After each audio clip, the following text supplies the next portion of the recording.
اللہ کے نبی صلی اللہ علیہ وسلم کو اللہ کے نبی صلی اللہ علیہ وسلم کے ساتھ مکہ روانہ ہو رہے ہیں۔ اب مکہ فتح ہونے جا رہا ہے، فتح مکہ کا سال تھا وہ۔ اللہ کے نبی صلی اللہ علیہ وسلم صحابہ کو لے کر رمضان ہی کے مہینے میں مکے میں داخل ہونے کا فیصلہ کر چکے ہیں کہ اب مکے پہ ہمارا قبضہ ہوگا۔ اللہ کے نبی صلی اللہ علیہ وسلم صحابہ کو لے کر نکلے ہیں، لیکن کیا ہوا جانتے ہیں؟ جو صحابہ کرام تھے سب کے سب ایمان میں پختہ تھے، اور گرچہ ابھی رمضان کے روزے فرض ہوئے تھے نئے نئے، اور یہ بھی تعلیم آ گئی تھی کہ سفر میں روزہ رکھنا اختیار ہے، چاہے تو رکھو یا بعد میں قضا کر لو، لیکن سارے کے سارے صحابہ کرام پورا سفر روزہ رکھ کر گزارتے ہیں۔ ہماری طرح آج کے دور کی طرح کوئی ٹرین کا سفر، ہوائی جہاز کا سفر نہیں تھا، ان کو پیدل چلنا پڑتا تھا،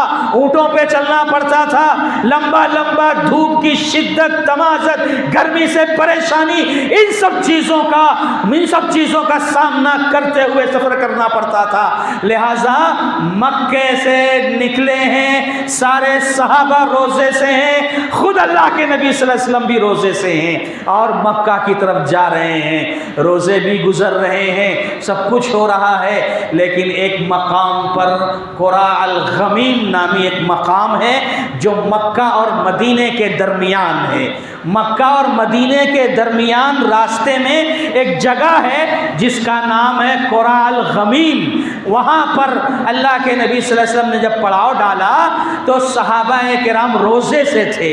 عصر کی نماز ہو چکی تھی، عصر کا وقت ہو چکا تھا، بلکہ عصر کی نماز ختم ہو گئی تھی۔ صحابہ کرام میں سے کچھ لوگ آئے اور کہتے ہیں اے اللہ کے نبی صلی اللہ علیہ وسلم، آج کا روزہ صحابہ کرام پہ دشوار گزر رہا ہے، آج کا روزہ صحابہ کو تکلیف دے رہا ہے، پیاس کی شدت سے لوگ پریشان ہیں، آج کا روزہ بڑی تکلیف دے رہا ہے، سفر میں ہیں، روزہ بہت تکلیف دے رہا ہے، گرمی ہے، تمازت ہے۔ اے اللہ کے نبی صلی اللہ علیہ وسلم، صحابہ کو برداشت نہیں ہو رہا ہے، اور کب وقت، کون سا وقت تھا؟ عصر کے بعد کا وقت تھا۔ اللہ کے نبی صلی اللہ علیہ وسلم نے جیسے ہی سنا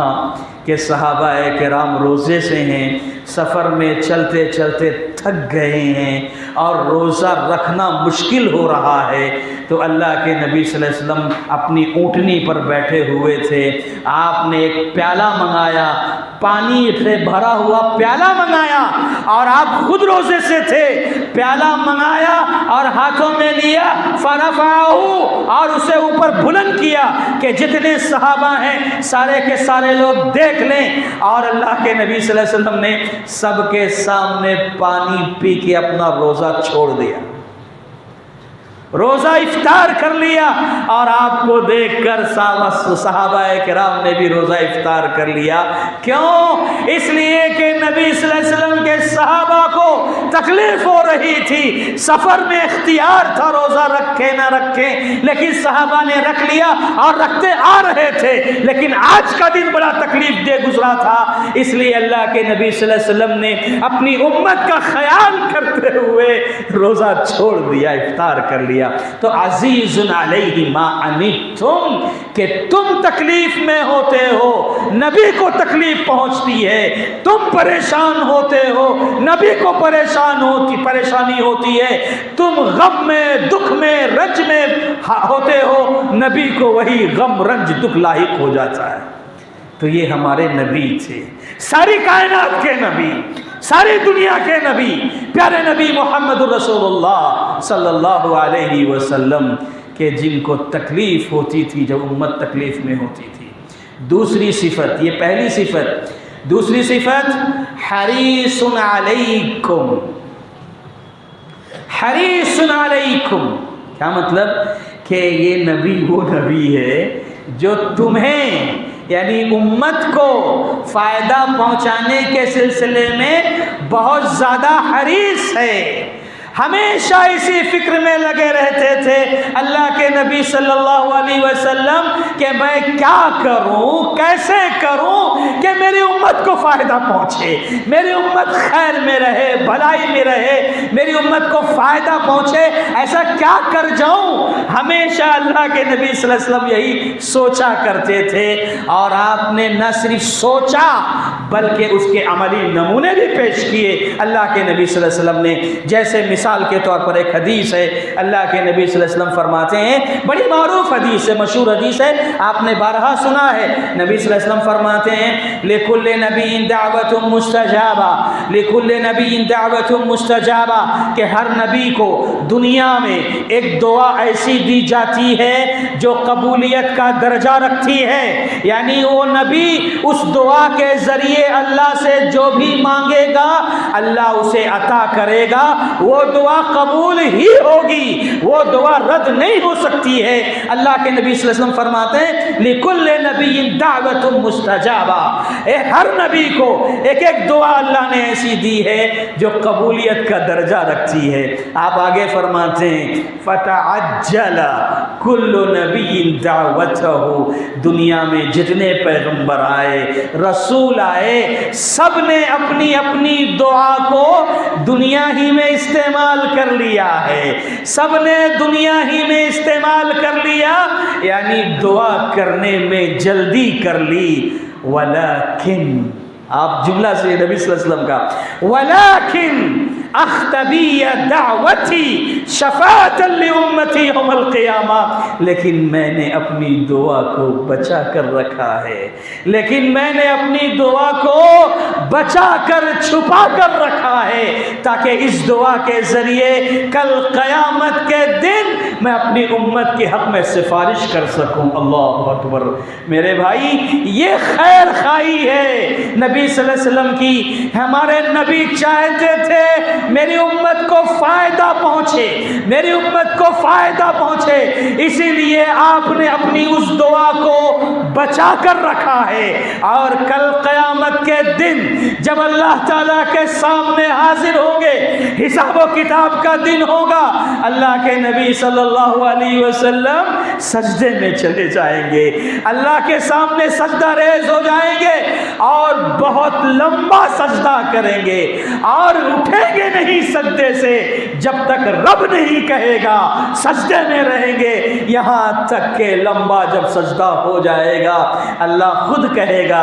ارفع راسک یا محمد، اے محمد صلی اللہ علیہ وسلم اپنا سر اٹھا لیجئے، آپ کیا چاہیے، آپ کو جو مانگنا ہے مانگیے، سل تعطا، سوال کیجئے جو چاہیے آپ کو دیا جائے گا، سفارش کیجئے اگر آپ کو سفارش کرنی ہے آپ کی سفارش قبول کی جائے گی۔ تب اس وقت پر نبی صلی اللہ علیہ وسلم اسی دعا کے سہارے نتیجے میں میرا اور آپ کا خیال کرتے ہوئے ہمیں وہاں فائدہ پہنچائیں گے۔ اور اللہ کے نبی صلی اللہ علیہ وسلم نے فرمایا جو شخص شرک سے بچا ہوگا، جو شخص شرک سے بچا ہوگا، توحید میں پختہ رہے گا، اپنے آپ کو شرک کے دلدل سے نکالا ہوگا، ہر وہ شخص کل قیامت کے دن نبی صلی اللہ علیہ وسلم کی شفاعت کا مستحق ضرور ہوگا انشاءاللہ۔ تو یہ ہمارے نبی صلی اللہ علیہ وسلم حریص علیکم، فائدہ پہنچانے کے سلسلے میں بہت زیادہ حریص تھے۔ ایک اور حدیث سنا دوں آپ کو، وقت بڑی تیزی سے گزرتا چلا جا رہا ہے، ایک اور حدیث سنا دوں آپ کو، اللہ کے نبی صلی اللہ علیہ وسلم کس طرح اپنی امت کو فائدہ پہنچانا چاہتے تھے، اس حدیث سے واضح ہوا جو میں نے آپ کو سنایا۔ ایک اور حدیث ہے، اللہ کے نبی صلی اللہ علیہ وسلم فرماتے ہیں اعطیت 70,000 من امتی یدخلون الجنت بغیر حساب، کہ میری امت میں 70,000 افراد اللہ نے ایسے دیے ہیں، ایسے پیدا کیے ہیں جن سے کل قیامت کے دن کوئی سوال نہیں، کوئی جواب نہیں، کوئی عقاب نہیں، کوئی عذاب نہیں، کوئی پوچھ تاچھ نہیں، سیدھا ڈائریکٹ جنت۔ اللہ سے دعا کریں اللہ ہم سب کو ان لوگوں میں شامل فرما دے۔ اللہ ہم سب کو ان لوگوں میں شامل فرما دے جو بغیر حساب کتاب کے جنت میں جانے والے ہیں۔ اللہ کے نبی صلی اللہ علیہ وسلم نے کہا اوتیت 70,000 من امتی يدخلون الجنت بغیر حساب، کہ میری امت میں 70,000 افراد ایسے ہیں جو مجھے دیے گئے ہیں جن سے کوئی حساب کتاب نہیں، وہ ڈائریکٹ جنت میں جائیں گے۔ اس کے بعد اللہ کے نبی صلی اللہ علیہ وسلم نے کچھ باتیں بتائیں، وجوہہم کالقمر لیلۃ البدر، کچھ الفاظ۔ اس کے بعد آخر میں اللہ کے نبی صلی اللہ علیہ وسلم کہتے ہیں فاستزدت ربی عز وجل، یہ جملہ سنیے آپ جو مجھے آپ کو بتانا ہے۔ آپ کہتے ہیں فاستزدت ربی عز وجل، میں نے اپنے رب سے کہا اے میرے رب یہ 70,000 کی تعداد کم ہے، اس میں اضافہ کر دیجئے۔ اللہ اکبر۔ کس کے بارے میں سوچ رہے ہیں آپ؟ امت کے بارے میں سوچ رہے ہیں۔ اللہ کے نبی صلی اللہ علیہ وسلم کہتے ہیں اے اللہ یہ 70,000 کی تعداد جو بغیر حساب کتاب کے جنت میں جانے والے ہیں، اللہ یہ تعداد کم ہے، میری یہ تجھ سے التجا ہے، دعا ہے کہ اس میں اضافہ کر دیجئے، 70,000 سے اور آگے اس کو بڑھا دیجئے تعداد میں۔ پیارے نبی صلی اللہ علیہ وسلم نے دعا کی اور آپ نے کہا میری اس دعا کے بعد فزادنی مع کل واحد 70,000، میری اس دعا کے بعد اللہ تعالیٰ نے کیا یہ کہ 70,000 میں سے ہر ایک کے ساتھ 70,000 کا اضافہ کر دیا۔ یہ کس کے لیے کیا اللہ کے نبی صلی اللہ علیہ وسلم نے؟ میرے لیے، آپ کے لیے۔ اور ظاہر ہے اگر 70,000 پر اکتفا کر لیا جاتا، 70,000 پر بات کو چھوڑ دیا جاتا تو 70,000 کی تعداد یہ تو صحابہ کرام میں ہی ختم ہو جاتی، صحابہ کرام ہی میدان مار لے جاتے 70,000، اس کے بعد آنے والوں کو کچھ نہیں ملتا۔ اس لیے اللہ کے نبی صلی اللہ علیہ وسلم نے دعا کی اللہ میری امت، اللہ اکبر،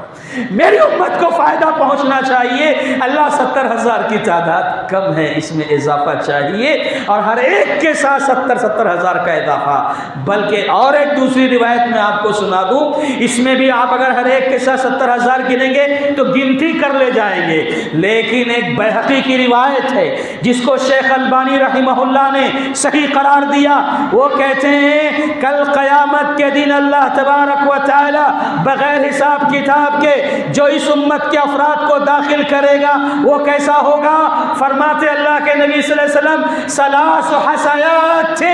من حسیات ربی، اللہ تبارک و تعالی اپنا لب بھر بھر کے جنت میں داخل کرے گا قیامت کے دن اس امت کے لوگوں کو، اور 3 مرتبہ اللہ لب بھر بھر کے داخل کرے گا۔ اور یہ اللہ کا لب کتنا بڑا ہوگا،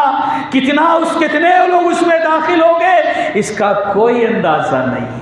اللہ کی ذات کتنی عظیم، کتنی پاورفل، اللہ کا لب جب اللہ بھرے گا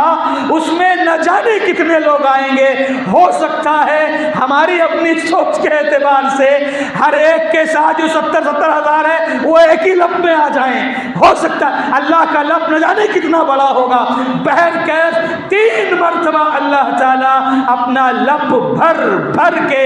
جنت میں داخل کرے گا بغیر حساب کتاب کے۔ میرے بھائیوں، اسی لیے شیخ البانی رحمۃ اللہ علیہ نے فرمایا کہ جنت میں بغیر حساب کتاب کے جانے والوں کی تعداد کتنی ہوگی یہ کسی کو نہیں پتہ، کسی کو نہیں معلوم۔ یہ اللہ کے نبی صلی اللہ علیہ وسلم نے کس کے لیے کیا؟ کس کو فائدہ پہنچانا چاہتے تھے آپ؟ مجھے، آپ کو، سارے انسانوں کو۔ اللہ اکبر۔ حریص علیکم بالمؤمنین، یہ اللہ کے نبی محمد الرسول اللہ صلی اللہ علیہ وسلم فائدہ پہنچانے کے سلسلے میں کتنے زیادہ حریص تھے۔ ایک مرتبہ کیا ہوا، اللہ کے نبی صلی اللہ علیہ وسلم تہجد کی نماز پڑھ رہے تھے، آپ تہجد کی نماز پڑھ رہے تھے، اور نماز کے دوران آپ سورہ مائدہ کی آخری آیت پر پہنچے۔ کون سی آیت؟ ان تعذبہم فإنہم عبادک، ان تعذبہم فإنهم عبادك وإن تغفر لهم فإنك أنت العزيز الحكيم۔ نبی صلی اللہ علیہ وسلم جب اس آیت پر پہنچے، آپ سے رہا نہیں گیا، آپ زار و قطار رونے لگے، آپ بے تحاشا رونے لگے۔ راوی حدیث بیان کرتے ہیں کہ اللہ کے نبی صلی اللہ علیہ وسلم اس رات تہجد کی نماز میں بس یہی ایک آیت بار بار پڑھتے رہے، روتے رہے، پڑھتے رہے، روتے رہے۔ کیا ہے اس آیت میں؟ کیا کہا اللہ تعالیٰ نے؟ یہ در حقیقت عیسیٰ علیہ السلام کا جملہ ہے، ان تعذبہم فإنہم عبادک۔ اے اللہ اگر تو عذاب دے گا، کیا جملہ، اس کا ترجمہ سنیے، مفہوم سمجھیے۔ اے اللہ اگر تو عذاب دے گا تو تجھے پورا پورا حق حاصل ہے کہ تو عذاب دے دے، کیونکہ تیرے ہی بندے۔ اے اللہ اگر تو عذاب دینا چاہتا ہے تو دے سکتا ہے، تجھے پورا حق حاصل ہے کیونکہ تیرے ہی بندے ہیں، لیکن اے اللہ اگر تو بخش دے گا، معاف کر دے گا، تو زبردست ہے، حکمت والا ہے، تیرے خزانے میں کوئی کمی اللہ نہیں ہوگی۔ یہ آیت پڑھ کر نبی صلی اللہ علیہ وسلم رونے لگے، اتنا روئے، اللہ کو سب پتہ ہے، لیکن اس کے باوجود اللہ تعالیٰ نے جبریل علیہ السلام کو بھیج دیا یہ سارا واقعہ تاکہ ہمیں پتہ چلے کہ ہمارے نبی ہمارے لیے کس قدر پریشان ہوئے ہیں، کتنا روئے ہیں آپ، کتنے تڑپے ہیں آپ۔ رات بھر جبرائیل آئے اور کہنے لگے اے محمد صلی اللہ علیہ وسلم آپ اس قدر کیوں رو رہے ہیں، کیوں آنسو بہا رہے ہیں؟ رب نے مجھے بھیج دیا ہے پوچھنے کے لیے کہ آپ کیوں رو رہے ہیں۔ اللہ کے نبی صلی اللہ علیہ وسلم کہتے ہیں اے جبرائیل دیکھو میں نے عیسیٰ کا جملہ پڑھا ہے، انہیں اپنی امت کی فکر ہے، اے عیسیٰ مجھے میری امت یاد آ رہی ہے، کل قیامت کے دن میری امت کا کیا ہوگا جبرائیل؟ اللہم امتی اللہم امتی۔ اے جبرائیل میں اپنی امت کے سلسلے میں پریشان ہوں، اس لیے مجھے رونا آ رہا ہے۔ جبرائیل واپس گئے اللہ تعالیٰ کے پاس اور پھر اللہ تعالیٰ نے خوشخبری دے کر بھیجا۔ جبرائیل آئے اور کہنے لگے اے محمد صلی اللہ علیہ وسلم آپ خوش ہو جائیں، اللہ تبارک و تعالی نے مجھے خوشخبری دے کر بھیجا ہے، بشارت دے کر بھیجا ہے کہ کل قیامت کے دن آپ کی امت کے حق میں اللہ رب العزت ایسا فیصلہ کرنے والا ہے کہ آپ اس فیصلے سے راضی ہو جائیں گے، خوش ہو جائیں گے، اللہ آپ کو ناراض ہونے نہیں دے گا۔ ایک مختصر سی حدیث اس آیت کی تفسیر میں، سورہ حج کی ابتدائی آیت کی تفسیر میں آپ اس حدیث کو پڑھیے جس میں اللہ کے نبی صلی اللہ علیہ وسلم نے کہا کہ کل قیامت کے دن جب اولین و آخرین کا مجمع ہوگا، وہاں پر اللہ تبارک و تعالی جب حساب و کتاب لینے کے لیے بیٹھے گا تو آدم علیہ السلام سے کہے گا اے آدم ہر 1000 میں سے 999 لوگوں کو اپنی نسل میں سے، اپنی ذریت میں سے الگ ہٹاؤ، اپنی نسل میں سے ہر 1000 میں سے 999 لوگوں کو الگ کرو، یہ جہنم میں جائیں گے، صرف ایک جنت میں جائے گا۔ اللہ کے نبی صلی اللہ علیہ وسلم نے جب یہ صحابہ کرام کے سامنے بات رکھی کہ 999 لوگ جہنم میں جائیں گے، صرف ایک جنت میں جائے گا ہر 1000 میں سے، صحابہ کرام تھوڑے پریشان ہو گئے،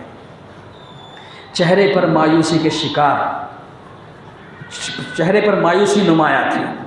اللہ کے نبی صلی اللہ علیہ وسلم نے صحابہ سے کہا صحابہ پریشان مت ہو، میں بڑے اختصار کے ساتھ بات کر رہا ہوں کہ پریشان مت ہو، کیوں؟ اس لیے کہ کل قیامت کے دن اللہ تبارک و تعالی جو ہر 1000 میں سے 999 لوگوں کو جہنم میں داخل کرے گا، اس میں اکثریت یاجوج ماجوج کی ہوگی، یاجوج ماجوج کی ہوگی، اور مجھے رب ذوالجلال سے پوری امید ہے کہ میرا رب جو جنت بنایا ہے میری امت جنت میں 1/4 ہوگی، یعنی جنت کے 4 حصے ہوں گے جس میں ایک حصہ میری امت سے بھرا ہوگا۔ صحابہ کو تھوڑا اطمینان ہوا، پھر آپ نے آگے بڑھ کر کہا نہیں نہیں صحابہ، مجھے میرے رب سے پوری امید ہے کہ جنت میں میری امت 1/3 ہوگی، یعنی جنت کے 3 حصے ہوں گے، 2 حصے میں سب لوگ ہوں گے، ایک حصہ میری امت سے بھرا ہوگا۔ پھر صحابہ کو تھوڑا اطمینان ہوا، پھر آگے چل کر نبی صلی اللہ علیہ وسلم نے ایک بات اور کہی، نہیں ہے میرے صحابہ، مجھے میرے رب سے پوری امید ہے کہ رب نے جو جنت بنائی ہے آدھی جنت، نصف جنت میری امتیوں سے بھری ہوگی۔ اتنا سننا تھا کہ صحابہ مارے جوش میں خوشی میں نعرہ تکبیر بلند کر دیتے۔ تو یہ پیارے نبی محمد الرسول اللہ صلی اللہ علیہ وسلم اپنی امت کو فائدہ پہنچانے کے سلسلے میں کتنے زیادہ حریص تھے۔ آپ دیکھ رہے ہیں کہ کل قیامت کے حوالے سے ہمارے نبی ہمارے لیے کتنا تڑپے ہیں، اس دنیا میں پریشان ہوئے، نبی صلی اللہ علیہ وسلم نے گالیاں کھائی، آپ کا مذاق اڑایا گیا، آپ کو پتھروں سے مارا گیا، مکے میں طائف میں کیسی زندگی آپ کی اجیرن کر دی گئی۔ یہ سب پریشانیاں اللہ کے نبی صلی اللہ علیہ وسلم نے کس کے لیے اٹھائی؟ میرے لیے، آپ کے لیے، اپنی اس امت کے لیے۔ اور یہ امت کیا کر رہی ہے؟ یہ امت کیا کر رہی ہے؟ جو نبی اپنی امت کے لیے اتنا تڑپا ہے، اتنا پریشان ہوا ہے، اس امت کی بھی کچھ ذمہ داری ہے کہ نہیں؟ ایسے ہی اللہ کے نبی نے سب دے دیا؟ ہاں، ایک وہ بھی وقت آئے گا، اللہ کے نبی صلی اللہ علیہ وسلم جب قیامت کے دن حوض کوثر سے جام کوثر پلائیں گے نا، پلاتے جائیں گے، تو وہاں پر آ کر کچھ لوگ کہیں گے اے اللہ کے نبی، یہ جن کو آپ پلانے جا رہے ہو آپ کی امت کے لوگ، یہ وہ لوگ ہیں جو آپ کے دنیا سے آنے کے بعد آپ کے دین میں انہوں نے تبدیلی کر دی۔ جہاں نبی صلی اللہ علیہ وسلم سفارش کریں گے، جہاں بغیر حساب کتاب میں جنت میں جانے کی آپ نے دعائیں کی ہیں، وہیں پر جیسے اللہ کے نبی صلی اللہ علیہ وسلم کو پتہ چلے گا کہ یہ وہ لوگ ہیں میری امت میں جو میرے دنیا سے آنے کے بعد میرے دین میں انہوں نے تبدیلی کر دی، بدعتیں ایجاد کر دی، جو میں نے نہیں کیا تھا وہ امت کے سامنے کیا ہے، تو اللہ کے نبی صلی اللہ علیہ وسلم کیا کریں گے؟ سحقن سحقن لمن غیر آبادی، ان سے کہیں گے دور ہٹو، دور ہٹو، یہاں سے دور ہٹو، میری نظروں سے دور ہٹو، جس نے میرے دین کو بدل دیا میرے بعد وہ یہاں نہ آئے۔ اللہ کے نبی سے سب دھتکار دیں گے ان لوگوں کو۔ جو نبی اتنا پریشان ہوا، ہم کیا کر رہے ہیں؟ بدعتیں ایجاد کر رہے ہیں۔ اور ابھی ماہ ربیع الاول آنے والا ہے، ربیع الاول کا مہینہ آئے گا، سارے لوگوں کا اتفاق ہے کہ 12 ربیع الاول کو نبی صلی اللہ علیہ وسلم کی وفات ہوئی ہے۔ اس میں اختلاف ہے کہ 12 ربیع الاول کو پیدائش ہوئی ہے کہ نہیں ہوئی ہے، لیکن اس میں جمہور علماء کا اتفاق ہے کہ 9 ربیع الاول کو نبی صلی اللہ علیہ وسلم کی ولادت ہوئی ہے، پیدائش ہوئی ہے۔ 12 کو سب کا اتفاق ہے کہ نبی کی وفات ہوئی ہے، اور اس وفات کے موقع پر نعوذ باللہ آج امت کا ایک بہت بڑا طبقہ وہ ہے جو نبی صلی اللہ علیہ وسلم کی وفات کے دن خوشیاں مناتا ہے، جشن مناتا ہے، روڈوں پر ڈانس کرتا ہے، ناچتا ہے، گاتا ہے، ڈھول بجاتا ہے، باجے بجاتا ہے، گانے گاتا ہے۔ نعوذ باللہ، کیا نبی نے یہ سکھایا تھا؟ کیا یہ نبی صلی اللہ علیہ وسلم کی تعلیم تھی کہ تم میری وفات کے دن ڈھول بجاؤ، تاشے بجاؤ، ناچو، گاؤ؟ کیا یہ نبی کی تعلیم ہے؟ جو نبی اتنا پریشان ہوا، آج اس نبی کی امت کیا سے کیا کر رہی ہے؟ نبی صلی اللہ علیہ وسلم کو کتنی تکلیف پہنچی، کتنا دکھ ہوگا آپ کو کہ میں جس امت کے لیے اتنا پریشان رہا ہوں، میری امت کیا کر رہی ہے؟ اللہ المستعان، اللہ ہم سب کی حفاظت فرمائے۔ تو میرے ساتھیوں، یاد رکھو، ہم پیارے نبی محمد الرسول اللہ صلی اللہ علیہ وسلم کی سیرت کو پڑھیں، نبی صلی اللہ علیہ وسلم کے نقش قدم پر چلیں، ہمارے لیے نبی نے اتنا کیا تو ہماری ذمہ داری یہ ہے ہم نبی سے محبت کریں. نبی سے محبت کا تقاضا یہ ہے نبی کی اطاعت کریں, نبی کی اتباع کریں. اور اطاعت اور اتباع میں فرق یہ ہے کہ اطاعت کرنا مطلب یہ نبی نے جو کہا وہ کریں, اور اتباع جیسا کیا ویسا کریں. اپنی مرضی سے اپنی رائے اور اپنی فکر کو داخل نہ کریں, جیسے نبی اکرم صلی اللہ علیہ وسلم نے کہا ویسا ہی کریں. یہ اتباع ہے. اور نبی کی شان میں گستاخیاں ہو اس کا دفاع کیا جائے, صحابہ سے محبت کی جائے, نبی کے صحابہ کو برا بھلا نہ کہا جائے, نبی کو گالیاں نہ دی, نبی کے صحابہ کو گالیاں نہ دی جائیں. یہ پیارے نبی محمد الرسول اللہ صلی اللہ علیہ وسلم کے حقوق میں سے ہے کہ اگر ہم چاہتے ہیں کہ جس نبی نے ہمارے لیے اتنا برداشت کیا ہے تو ہمیں بھی یہ سارے کام کرنے پڑیں گے. لیکن افسوس یہ ہے, افسوس یہی ہے کہ آج یہ امت بدعت و خرافات میں کھو گئی ہے. آج مارکیٹ میں جب یہ امت 2 روپے کا پین لینے جاتی ہے, 2 روپے 3 روپے کا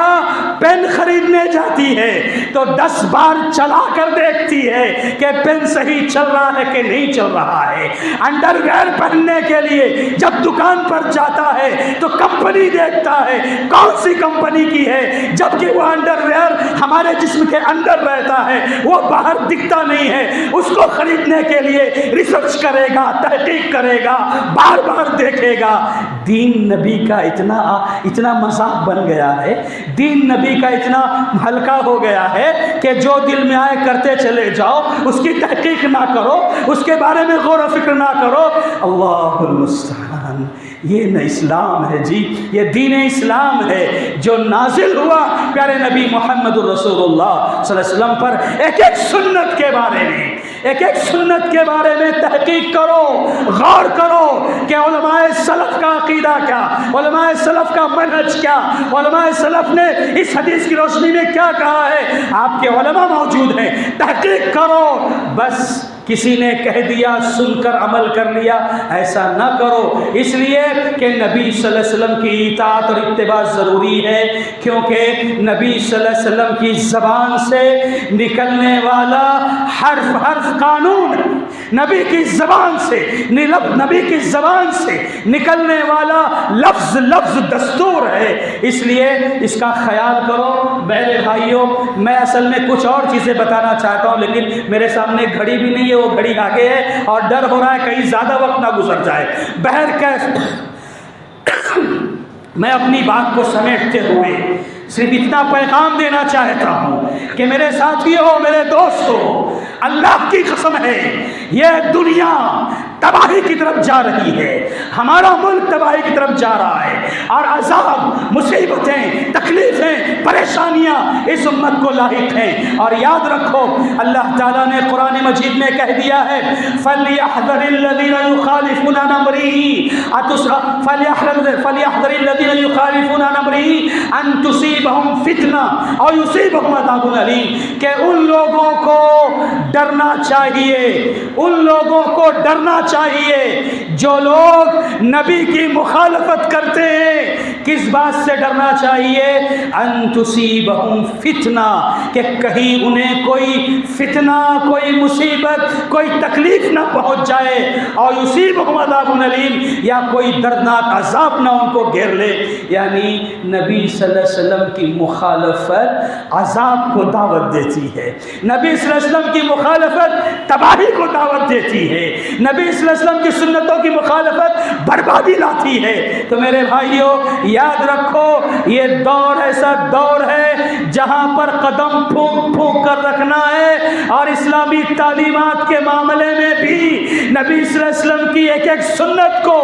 زندہ کرنا ہے کہ نبی نے کیا ہے کہ نہیں کیا ہے. آج ہر مہینے میں محرم سے لے کر کے ذی الحجہ تک آپ چلے جائیں, ہر مہینے میں آج کی یہ امت, یہ مسلمان کوئی نہ کوئی بدعت ایجاد کر کے بیٹھی ہے. اللہ تعالی ہم سب کی حفاظت فرمائے. اللہ ہم سب کے ساتھ خیر کا معاملہ فرمائے۔ اللہ نبی صلی اللہ علیہ وسلم جو اپنی امت کے تئیں پریشان رہے ہیں، اللہ ہمیں اس لائق بنا دے کہ ہم تیرے